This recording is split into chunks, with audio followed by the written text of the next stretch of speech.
What the f?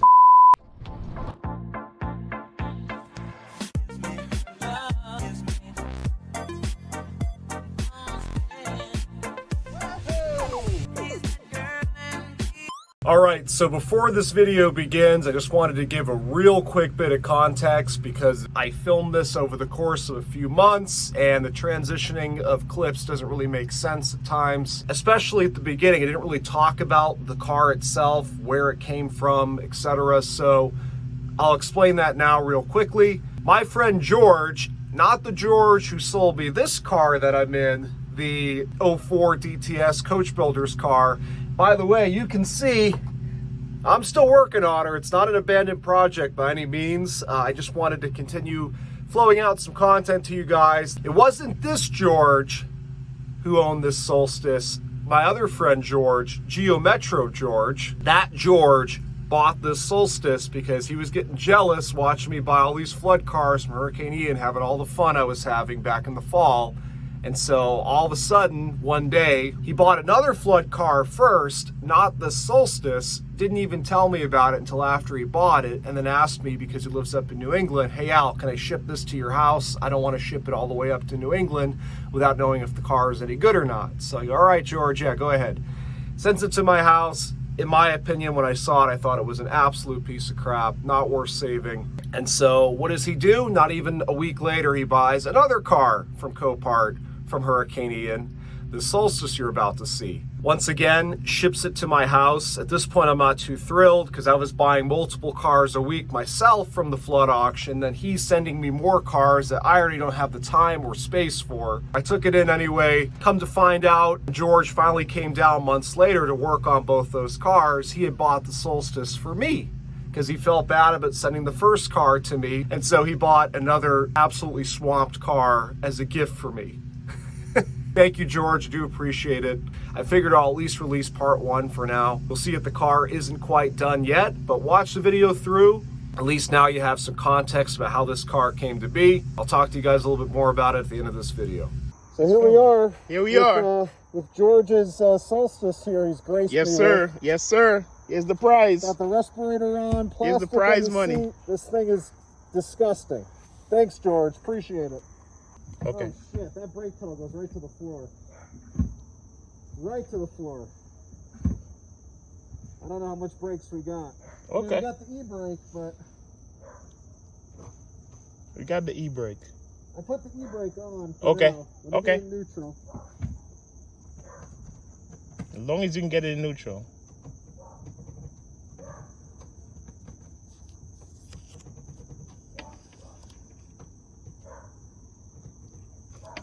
And guys, I don't think we're going in neutral right now. Maybe it needs power. It might need power.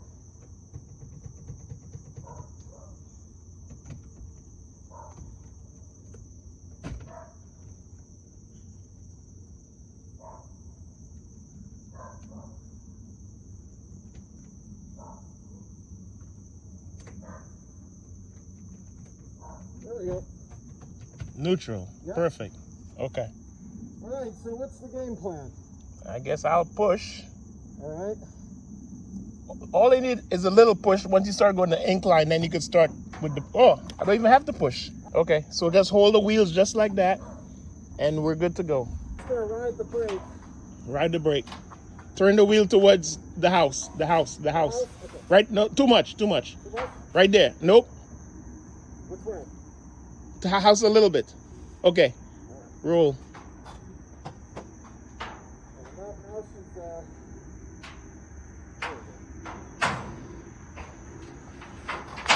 Slow, slow. Turn it towards the other way a little bit. Right there. Right there. Okay. Slow, slow. Keep coming. Keep coming. Keep coming.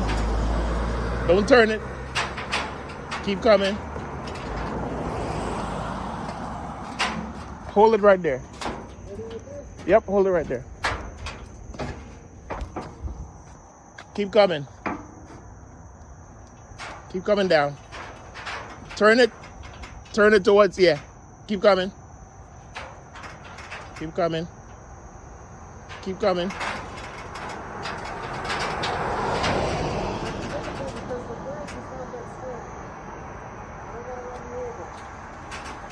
Keep coming. Keep coming. All right. Stop right there. Stop right there. Stop right there.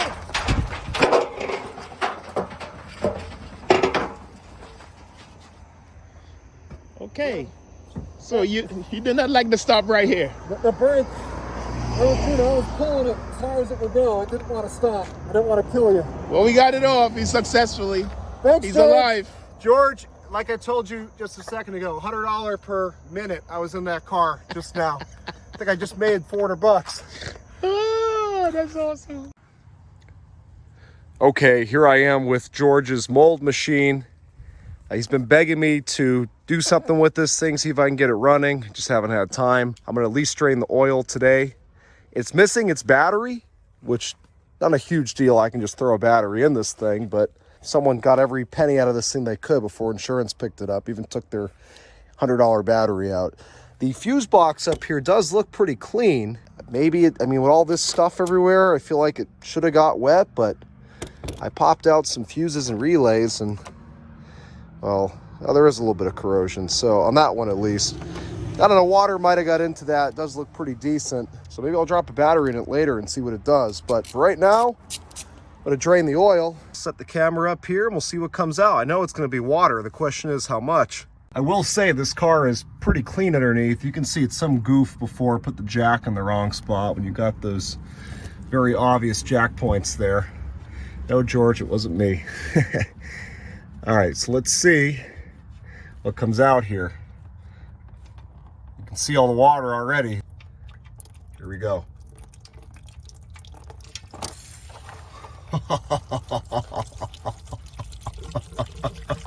See, I can laugh because it's not my car. Oh my God, that is straight water. Holy crap, I don't think a drop of oil has come out of this thing yet.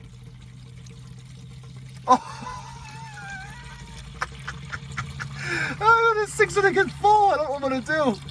I mean, honestly, it's just water. I could drain this right out in the freaking ground. You have got to be kidding me. You have got to be kidding me. I don't think I've ever seen this much straight water come out of an engine. I mean, now we're like 4 or 5 quarts of water. I'm gonna have to put the plug back in and get another pan. You have got to be kidding me. Okay, finally, here comes some oil. And these take a lot of, these Ecotechs take a fair amount of oil. Yeah, it's good. Okay, now we're starting to slow down. Yikes, man. That was straight water for, oh boy, this is getting full. All right, let's pop this back in. See, no environmental disaster today. Let me go get another pan to finish the job. So I've got the ignition coils out.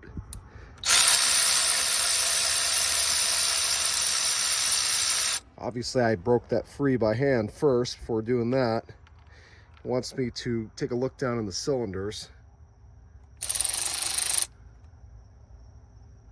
I mean, that plug looks pretty okay to me. Okay, I've got all 4 plugs out. 2 of them have actually had, you can see the little droplet of water there. I just pulled this one out. See how it just came off? It's not a very good sign. I haven't looked down on the cylinders yet. This one here is actually looks like there's sand on the threads. So now I'm taking out the oil filter. Gonna change it. See what she looks like. Actually, it just looks like a dirty oil filter. I'm gonna put power to this thing. I wanna see if it will turn over, you know, with its own crank without me turning it by hand. If it doesn't, if it's locked up, I'll dump some Marvel Mystery Oil down in the cylinders, let it soak for a few days, see if it'll free up. Let's see what this car does when I give it some power. What an adventure just to get a battery in here.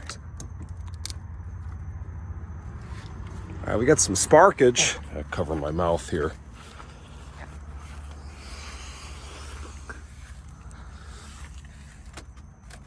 Oh, I don't think that's going to be enough. Either that or every fuse in this thing just blew out.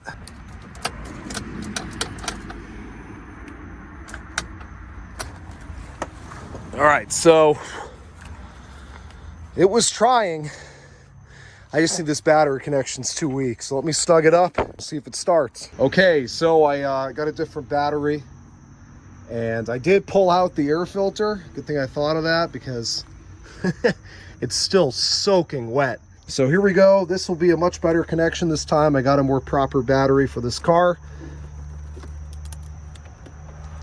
Now, I looked in here before. I think I showed it. The fuses looked okay. I'm sure the cabin fuse box is not, but this one looks okay. So we should have some functionality here, unless, again, the BCM and ECM are just totally fried.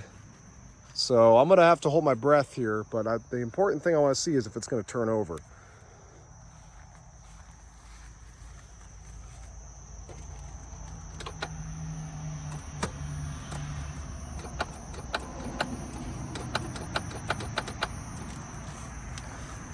Okay, so not a good start, but not a horrible start either.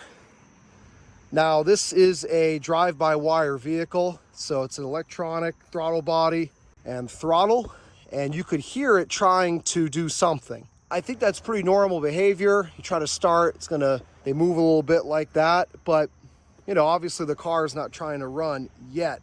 Now, I've got it in neutral. I don't see why it wouldn't start in neutral, but I can try to put it in park and see if that makes a difference. I mean, the windows aren't working. Things are making noise, but nothing's happening. And again, this is to be expected when something is flooded this badly. Got no headlights. You can see we do actually have the cluster lighting up. And it's just totally blanked out, the information center. Let's see if the power locks work. They do not, although they usually break in these cars independent of a flood. Let me get my respirator on and cover up that seat. I think I'm gonna have to get in this thing. All right, I've got my respirator on. So let's see, now I don't have to hold my breath. Let's see how I can put this top down maybe. Let's start there. It probably needs to be, let's try to put this thing back in park. The top's already unlatched. So, Jesus, this is like it's a biohazard vehicle. If the seat's rusted, I mean, it won't even move. Let's put this thing back in park.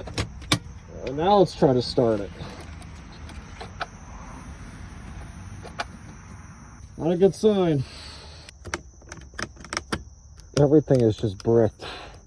Did want to make sure that the engine spins freely. Now, one thing I forgot to mention is yesterday I did put Marvel Mystery Oil down these cylinders. Take a look. Got some good news here for George. Turns out no problem. Could have been locked up before and from that sitting overnight it freed up, or was it already free?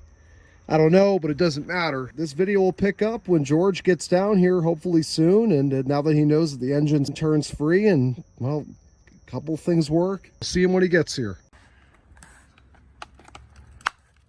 Okay, we're opening up the BCM fuse box combo. And we think we can just scrub this thing with some cleaner. Ooh, I don't know about that. You want to peek? Yeah, it's supposed to be green. All right, so these pins are what's making it difficult to open.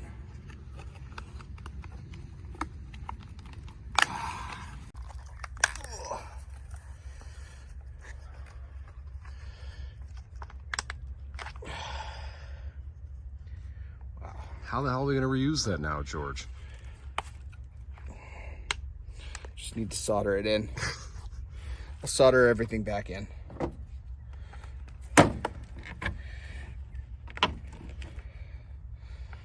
Wow.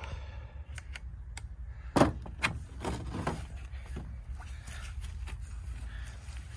gonna get my sandal feet in? Oh yeah, I get, there's people who have that, that kink.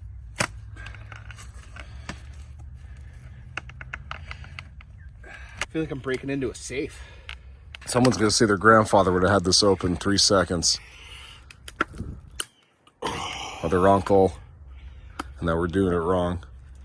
We're not doing it wrong. It's just plastic. I can plastic weld this all back together. Might not need to buy any parts to fix this car. It's always the goal. Okay, so here is the update. We went up to the junkyard and we got a new, it's like a combo unit, fuse box slash BCM. George has an Autel Maxi, whatever, and he believes that he'll be able to program this to work with this vehicle. It is the correct part number, but obviously it came out of a different vehicle. Came out of a, what was it, an HHR? Yep. So he's over here working on his fancy pants computer, but we are getting a little more functionality out of the car than we did before. Door ajar, I wasn't getting any of that. All I was getting was an odometer. Definitely a sign of progress. Okay, so George, why don't you just explain real quick what we've done? We replaced the BCM. And now the lights, windows, everything is working. Yeah. The only thing that's not working is the radio, and I've heard that the radio is something that you need in order to get this thing to start. So that I'm not sure of, but either way, we'll see if we can get it to crank. All right, here we go. Oh. Could be your starter. It also could be that booster pack isn't making great. We got good lights though. It's true. Okay, so we just put another battery in. I think that battery was no good. Go ahead. Told you. Okay. I can hear the spark. We might be driving this thing tonight, George. Maybe we'll take it down to South Beach. You recording? Yeah. Here we go.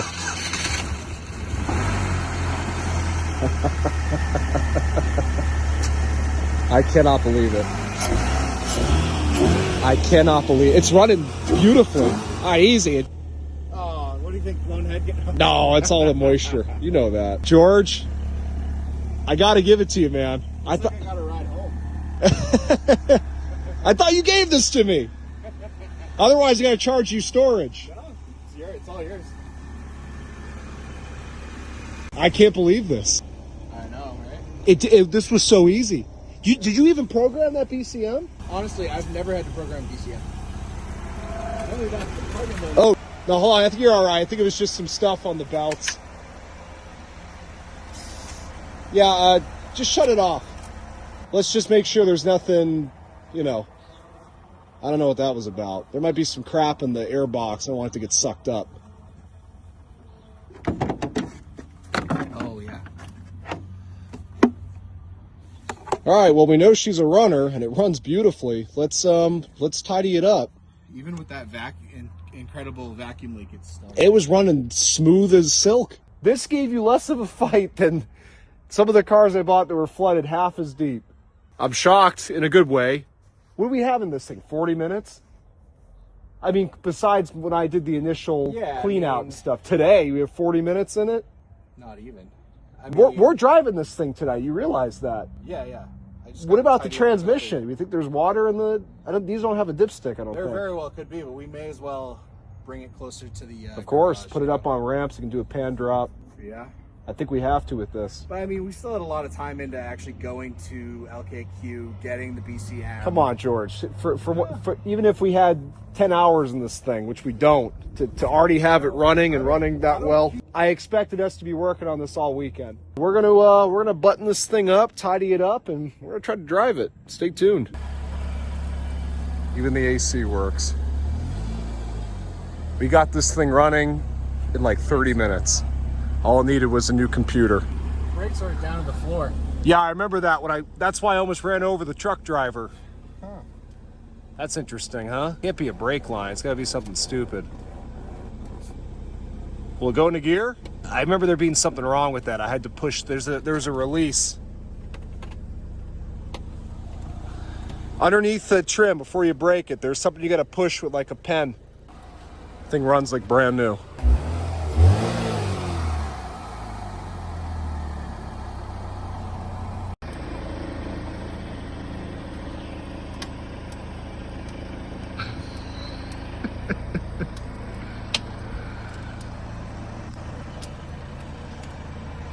I cannot believe this. Keep going, you can back up.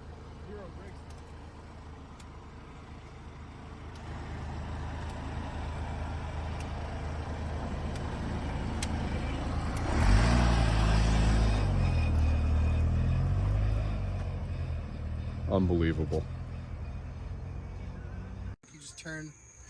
Okay, so it's unlatched, so I believe You just push it down. Bada bing.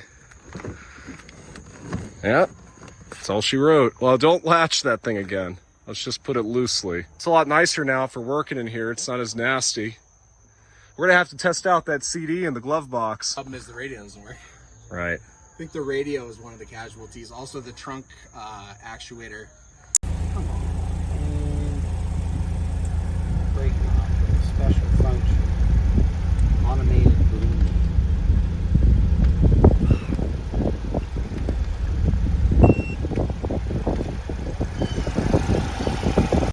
Okay, and here she is. Definitely not quite finished, but this is pretty much as we left it off when George left. So as I said at the beginning of the video, I found out when George came down to work on this car and the other car he bought that this was a gift for me. Thank you, George. Definitely didn't need it, but you know what? I can't resist. I will graciously accept. The water line that Copart had marked definitely seemed accurate. I've got the window down, but it was on the window, and it was evident in both the top storage area and under the hood. Although I have cleaned this up a little bit, but there was crap everywhere. As you could also see by how much water came out of this engine, it was clear that it was completely underwater. Listen to it now. All we did was put new spark plugs in because I had pulled out the old plugs to blow out the cylinders. And this was definitely not locked up bad, if at all. I never had to break it free. I just put the breaker bar on the crank and spun. So I don't think it was ever locked up. It has a slight exhaust leak, probably from the corrosion from the flood. You can see it's definitely not a looker example. This is how we got it. The tires are good. I think they're a no-name brand, but they have good tread, relatively new. Wheels need to be cleaned up. Brakes have a lot of surface rust on them. But it'll just run all day, and it runs great. You can see, got the coolant temp there on the info center, check engine light on. I cannot get communication from the OBD2 port because one of the pins is bad, this guy right here. So I need to repin this connector or just replace it entirely. And then I should be able to communicate with the vehicle and see what the codes are. I imagine it probably has something to do with that exhaust leak. But again, windows, everything works except for the speakers. This radio I got out of the junkyard after George left, and I had my friend Nick here, and Nick was able to VIN program it to this car. It's actually a Cobalt radio, but it's pretty much the same as a Solstice radio. So we got a Cobalt radio and an HHR BCM. Now the funny thing about the BCM in these newer GMs is it actually stores the miles. So this is actually, per the oil change sticker, a 90, give or take, 1,000-mile Solstice. But because of the BCM from the HHR at the junkyard, that HHR had 213,000 miles, which now displays on the info center. You can see we did clean off all the mold, and granted, there's probably still some mold where I can't see, but we cleaned off most of the mold. Only issue, and it was mentioned in the video a few times at the beginning and at the end, the brakes do not work at all. Now, George and I checked everything out, and there is no leaks. There's no damage to any brake lines. In fact, they're all in beautiful condition. You can see the brake fluid reservoir is full. It doesn't appear to be contaminated, but the pedal just goes right to the floor. Now, we looked up online, and there is a procedure. I guess if a Solstice sits for a while, the brakes can do this. And so what you do, I can't remember the exact procedure, but it had something to do with pulling off the vacuum hose off the brake booster. And I believe that George had to do something with the brake pedal while I was doing that. And you hold your thumb over the vacuum hose so it doesn't stall the car out, because you're all of a sudden introducing that big vacuum leak. But we tried that several times to the book, and unfortunately we were not able to change anything. So what George did, he got me a master cylinder with a brake booster and the reservoir, the whole thing you just saw there, the whole assembly. I had it shipped to my house it was like 30 bucks out of a junkyard car. How do you go wrong on eBay? But he was saying, you know what, Al, just try throwing that in and, you know, see if you can get the brakes to work. But before I parts cannon this thing, I want to know what you guys think. Maybe he just needs the brake split, but to have zero brake pressure whatsoever I feel like there's something else going on. When I push the pedal, I don't hear a hiss from a busted brake line. We looked underneath the vehicle. We didn't see any damaged brake lines. So just curious if any of you are familiar with this issue on the Pontiac Solstice, or maybe you agree with George, just slap in the whole new assembly, and of course I'd have to bleed everything and then see if it works. I may just do that. I just haven't gotten around to it yet. I would like to get a new interior for this car, obviously. I mean, really all I need is the seats. The carpet will clean up, but you know, it's rough, as to be expected, and that's okay. It's nice to have a convertible you don't really have to worry about. I can throw the dog in here, go to the beach, but I do want to fix it up. You can see it came with this quarter panel damage as well. Pretty excited to continue working on this in the future. Let me know what you guys think about the brakes, because that's the only thing that's holding it back from being driven down the road at this point. I hope you guys enjoyed the video. I've got a bunch of other cars you guys have no idea about. Some of them I bought last year, and I like to bring out the content to you guys when the car is far along enough, like this one where it's running and driving, and maybe a few things need to be finished, but I'd rather that than do a part one and I just barely scratch the surface of the project and then you don't see it again for months, because you're going to lose interest. I want to keep the content interesting. With that said, thank you for watching. Keep an eye out for more.